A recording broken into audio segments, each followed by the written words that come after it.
ከዚህ በፊት በህክምና ላይ ሄዳችሁ ፈሳሽ ቀንሳችሁ ጉልበታችሁ ላይ ፈሳሽ ቀንሷል ተብላችሁ ታውቃላችሁ። ስለዚህ ዛሬ ስለ ፈሳሽ እንዴት ነው የሚቀንሰው እንዲሁም ደግሞ እንዴትስ መመለስ እንችላለን በሚለው ዙሪያ ላይ እናያለን። ሰላም ጤና ይስጥልን። ረዳት ፕሮፌሰር መንግስቱ ደሳለኝ እባላለሁ ከያኔት አጠቃላይ ሆስፒታል። አሁን ፈሳሽ የምንለው ያው በህክምናው ሳይኖቪያል ፍሉድ ይባላል። ሳይኖቪያል ፍሉድ የምንለው በማንኛውም የሰውነታችን መገጣጠም ላይ ጉልበት ሊሆን ይችላል፣ ትከሻ፣ ክንድ፣ በየትኛው መገጣጠማችን ክፍል ላይ ሳይኖቪያል ፍሉድ የሚባል ፈሳሽ አለ። ይሄ ፈሳሽ የሚጨምረውንም የሚቀንሰውንም ያው ዋናው መሰረቱ ስጋ ይሆናል ወይም ደግሞ እዛ ላይ ያለው መገጣጠም ላይ ያለው በርሳ ይባላል ወይም ደግሞ በርሳይት እንለዋለን። አሁን ለረጅም ጊዜ እንቅስቃሴ ከተከለከልን ወይም ደግሞ ለረጅም ጊዜ እንቅስቃሴ ካቆምን ስጋው ይያያዛል፣ ጅማቱ ይያያዛል። ስለዚህ ጅማቱ የሚያያዝ ከሆነ ከውስጥ ያለው ፈሳሽ የመቀነስ አዝማሚያ ያሳያል። ስለዚህ ፈሳሽ የሚቀንስ ከሆነ ደግሞ ስጋ ወይም ደግሞ መስሉ እንዲሁም ሊጋመንቱ ይሻክራል። ስለዚህ የሚሻክር ከሆነ ያመናል ማለት ነው።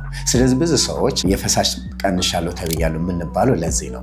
ስለዚህ አሁን ፈሳሹ ሊጨምርልን የሚችለው መጀመሪያ ጉልበትም ከሆነ ጉልበታችን ያለው ስጋ ጉልበታችን ያለው ጅማት በማከም ፍሌክሲብል ማድረግ እንችላለን። ለምን ማንኛውም ሰው ለረጅም ጊዜ ታስረንም ቢሆን ለረጅም ጊዜ ከቆየን ያው ፈሳሽ ይቀንሳል። ለምን ስለማንንቀሳቀስ ነው እንጂ እንዲሁ በህክምና የሚሰጠን ወይም ደግሞ የሚቀንስልን አይደለም ማለት ነው። ስለዚህ እንደዚህ አይነት ችግር ያለባቸው ሰዎች አሁንም ችግሩን ሳይባባስ ህክምናውን ማግኘት እንደምትችሉ ይህም ደግሞ በያኔት አጠቃላይ ሆስፒታል ህክምናውን ማግኘት ትችላላችሁ። ስለዚህ ከዚህ በፊት ፈሳሽ ጉልበታችሁ ላይ ፈሳሽ የለባችሁም ተብላችሁ ታውቃላችሁ? ስለዚህ እንደዛ ከተባላችሁ ኮመንት ሴክሽን ላይ አዎ ብላችሁ አስቀምጡልኝ።